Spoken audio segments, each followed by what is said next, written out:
दोस्तों आज के इस वीडियो में हम बात करेंगे उत्तराखंड पुलिस कांस्टेबल का फॉर्म आपको कैसे भरना है। स्टेप बाय स्टेप में सभी प्रोसेस आपको इस वीडियो में बताने जा रहा हूं।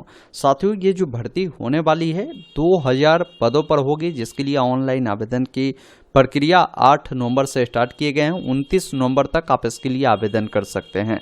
बाकी आप इनके वेबसाइट पर ही आएंगे तो इसका जो डिटेल एडवर्टीजमेंट है जिसको भी आप डाउनलोड कर पूरी जानकारी समझ सकते हैं। इसका जो परीक्षा होगी उसका भी डेडलाइन जारी इनके द्वारा कर दी गई है। बाकी आपकी जो चयन प्रक्रिया होगी 2 चरणों में होने वाली है। प्रथम चरण जो आपकी होगी वो आपकी शारीरिक मानक परीक्षा होगी। उसके बाद जो सफल कैंडिडेट होंगे उन सब का शारीरिक दक्षता परीक्षा होगा, ये ध्यान रखिएगा। बाकी इन्होंने भर्ती की जानकारी दी है कि कहाँ कितनी भर्ती है, किस कैटेगरी के लिए, वो सारी जानकारी आप यहाँ से एक बार देख लेंगे। सैलरी 21,700 से लेकर 69,100 तक होगी। उम्र आपकी 18 से 22 साल होनी चाहिए और सिर्फ पुरुष ही फॉर्म को फिल कर सकता है। बाकी शैक्षणिक योग्यता जो बताया गया उत्तराखंड विद्यालय शिक्षा परिषद रामनगर नैनीताल द्वारा मान्यता प्राप्त इंटरमीडिएट परीक्षा उत्तीर्ण या उसके समकक्ष होनी चाहिए। और शारीरिक मानक की बात की जाए तो आपकी जो हाइट होगी यहाँ पर सामान्य और अन्य पिछड़ा वर्ग अनुसूचित जाति के अभ्यर्थियों के लिए 1.65 है।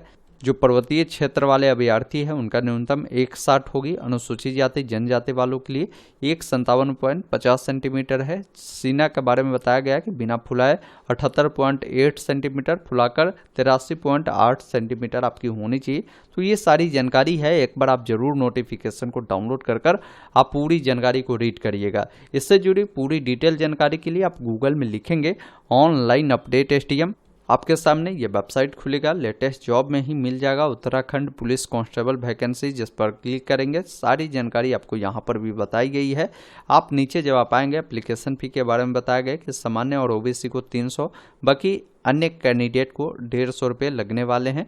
आप यहाँ से ऑनलाइन अप्लाई का लिंक है, नोटिफिकेशन का लिंक है, आप डायरेक्ट इनके वेबसाइट पर आएंगे जो मैंने अभी आपको दिखाया। यहाँ से भी एडवर्टीजमेंट को डाउनलोड आप कर सकते हैं। फॉर्म भरने के लिए सारा स्टेप बताया है कि 5 स्टेप में आपके फॉर्म फिलअप होगी।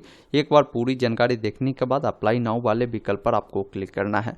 अब यहाँ पर आपसे पूछा गया है कि क्या आपने होमगार्ड, जो कि ये बात कर रही है उत्तराखंड होमगार्ड एवं नागरिक सुरक्षा विभाग के तहत 3 वर्ष की नियमित सेवा पूर्ण कर ली है, वह सक्षम अधिकारी जिला कमांडेंट होमगार्ड द्वारा सेवा से संबंधित प्रमाण पत्र निर्गत किया गया है तो आप यहाँ पर यस करेंगे, नहीं है तो आप यहाँ से नो करेंगे।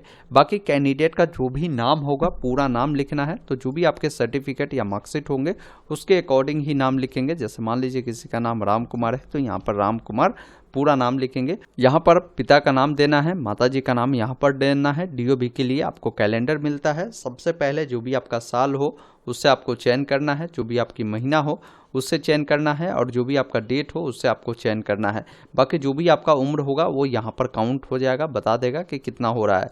आपका जेंडर क्या है, मेल है तो बताएंगे, क्योंकि ये फॉर्म सिर्फ मेल कैंडिडेट ही भर सकते हैं। बाकी आपकी शादी हो चुकी है तो मैरिड अन्यथा अनमैरिड वाले विकल्प पर क्लिक करेंगे।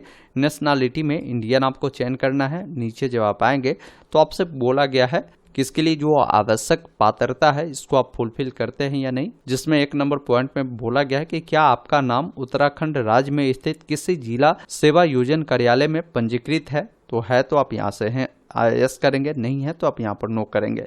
तो यस करेंगे तो आपको बताना होगा कि जो भी आपका रजिस्ट्रेशन नंबर है, साथ में जो भी एम्प्लॉयमेंट डिस्ट्रिक्ट है उसका नाम आपको यहाँ से चयन करना है और कब आपका रजिस्ट्रेशन हुआ है वो रजिस्ट्रेशन डेट बताएंगे और उसकी वैलिडिटी कब तक है वो जानकारी आपको देनी है। फिर यहाँ पर बोला गया है कि क्या आप किसी नौकरी में कार्यरत है तो हाँ, नहीं तो आपको नहीं वाले विकल्प पर क्लिक करना है। यहाँ पर बोला गया है कि क्या आपने उत्तराखंड राज्य में स्थित किसी भी मान्यता प्राप्त संस्थान से हाई स्कूल और इंटरमीडिएट या कोई अन्य जो सक्षम परीक्षा उत्तीर्ण किया है, तो आप यहाँ से यस करें, अन्यथा आप नो वाले विकल्प पर क्लिक करेंगे। फिर यहाँ पर बोला गया है कि क्या आप या आपके पति पत्नी या आपके माता पिता उत्तराखंड राज्य में सेवारत सशस्त्र बलों अर्ध सैनिक बलों के नियमित कर्मचारी है और उनकी सेवाओं को उत्तराखंड राज्य के बाहर स्थानांतरित नहीं किया गया है, तो वैसे स्थिति में हाँ करें, अन्यथा नहीं वाले विकल्प पर क्लिक करें।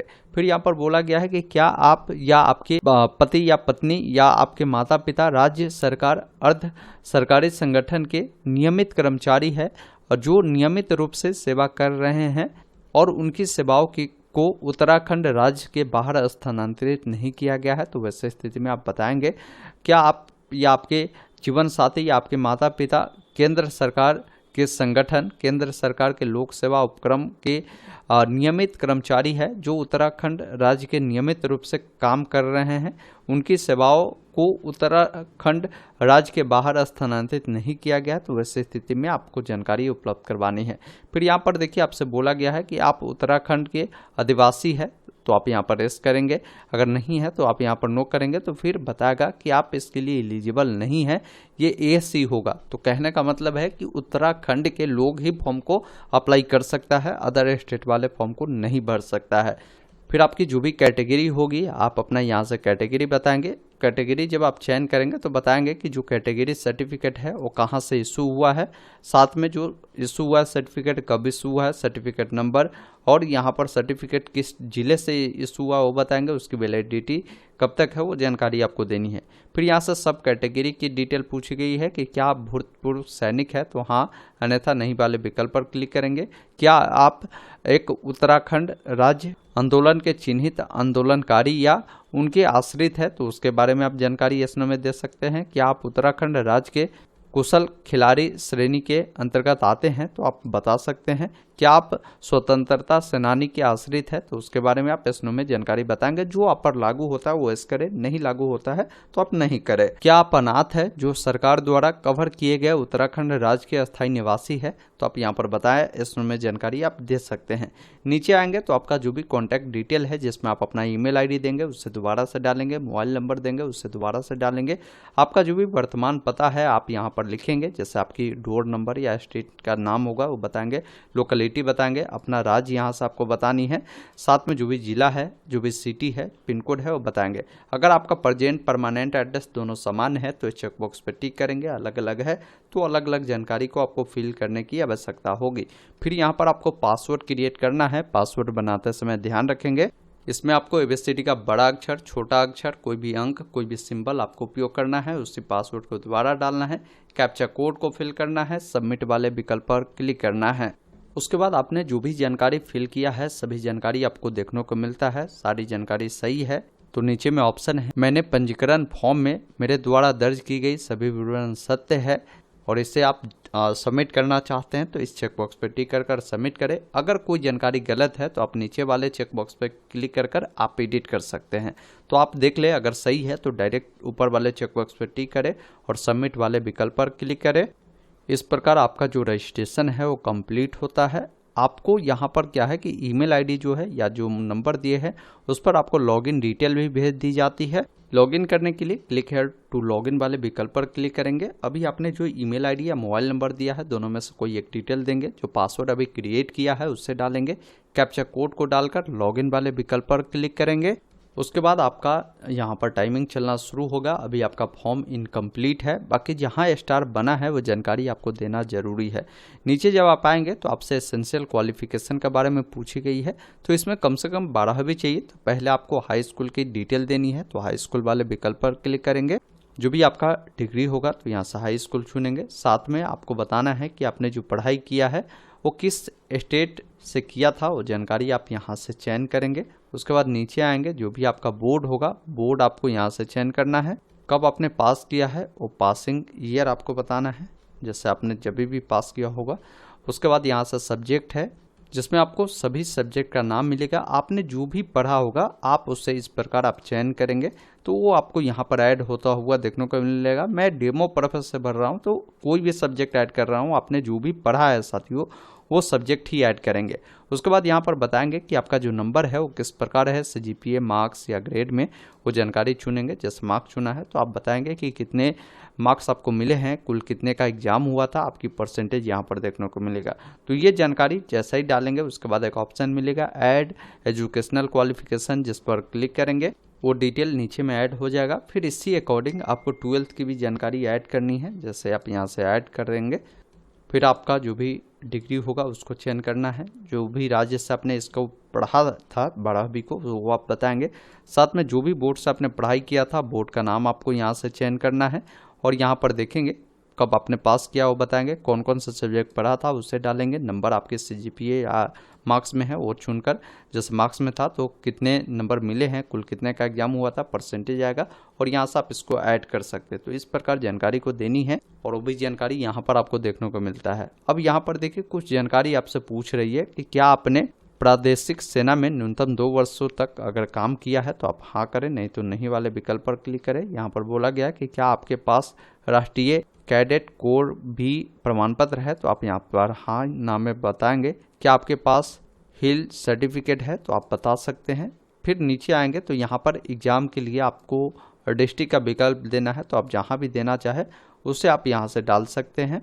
नीचे जब आप आएंगे आपसे पूछा गया कि क्या आपके खिलाफ कोई अपराधी मुकदमा तो नहीं है, तो आप यहाँ से नहीं करेंगे, अगर है तो यस करेंगे। उसके बाद बोला गया कि क्या UKPSC या UPSC या अदर स्टेट द्वारा जो आयोजित परीक्षा होती है उससे आपको वंचित या ब्लैक लिस्टेड तो नहीं किया गया है, तो वो भी आप यहाँ से बताएंगे। फिर यहाँ पर आपका कोई एक ID कार्ड देनी होगी, आप जो भी देना चाहे, जैसे आधार कार्ड, पैन कार्ड, पासपोर्ट या वोटर ID कार्ड, जो भी देना चाहे उसको चयन कर अपना ID नंबर डालकर यहाँ से आपको क्या करना है, कंटिन्यू करना है। उसके बाद आपको डॉक्यूमेंट अपलोड करना है, जिसमें आपको बताया गया है कि आपको फ़ोटो सबसे पहले देनी है। फ़ोटो आपका रिसेंट का होना चाहिए, उसका पिक्सल अगर आप बनाएंगे तो इस पिक्सल में डायमेंशन रखेंगे। इसके बाद आपके जो सिग्नेचर है उससे देना है, सिग्नेचर भी जो आपका होगा इस डायमेंशन में होनी चाहिए। अब फोटो सिग्नेचर में परेशानी होगी, अगर आप इस डायमेंशन में नहीं बनाएंगे तो अपलोड नहीं होगा। इसके लिए गूगल में आप लिखेंगे IM Resizer, यह वेबसाइट दिखेगा, इसको ओपन करना है, सेलेक्ट फाइल पर क्लिक करना है। एग्जाम्पल के लिए हमें इस फोटो को बनाना है, तो फोटो मैंने चूज किया और यहाँ से पिक्सल को चयन करेंगे। विड्थ यहाँ पर बोला गया है आपको 150 देने के लिए, तो फोटो का 150 और हाइट 200 बोला गया है, तो हाइट इसका क्या करें, यहाँ से 200 दे। उसके बाद साइज आपको बोला गया है, तो साइज आप जो है इसको आप रख लीजिएगा, 50 के भी रख लीजिएगा। उसके बाद नेक्स्ट टू डाउनलोड पे क्लिक करें और उस इमेज को यहाँ से आप जब अपलोड करेंगे तो यहाँ पर वेरीफाई का ऑप्शन आएगा, इस पर क्लिक करेंगे तो आपका फोटो अपलोड हो जाएगा। फिर उसी अकॉर्डिंग सिग्नेचर का भी साइज जो है आपको बना लेनी है। बताया भी गया है कि 150 × 100 हाइट इसका होगा, तो उसी अकॉर्डिंग इसको भी बनाने के बाद यहाँ से आपको कंटिन्यू पे क्लिक करना है। अब आपके सामने फॉर्म का प्रीव्यू आएगा, पूरी प्रीव्यू को सही से चेक करें, नीचे स्क्रॉल करें, कोई जानकारी गलत है तो बैक टू एडिट करें, अगर जानकारी सही है तो दोनों चेकबॉक्स पर टिक करने के बाद प्रोसीड वाले विकल्प पर क्लिक करना है। उसके बाद आपको पेमेंट करना होगा। पेमेंट करने के लिए पे नाउ वाले विकल्प पर क्लिक करेंगे, जिस भी माध्यम से पेमेंट करना चाहते हैं उस माध्यम को चयन करेंगे और पेमेंट प्रक्रिया को पूरा करेंगे और इसका प्रिंट निकालकर अपने पास सुरक्षित रख लेंगे। इस प्रकार आप सभी कैंडिडेट उत्तराखंड पुलिस कांस्टेबल का जो फॉर्म है आप आसानी से फिल कर सकते हैं। मैंने आपको स्टेप बाय स्टेप प्रोसेस बताया। उम्मीद करता हूं आपने पूरी जानकारी समझा होगा, तो वीडियो को लाइक शेयर जरूर कीजिएगा। वीडियो देखने के लिए बहुत बहुत धन्यवाद। जय हिंद।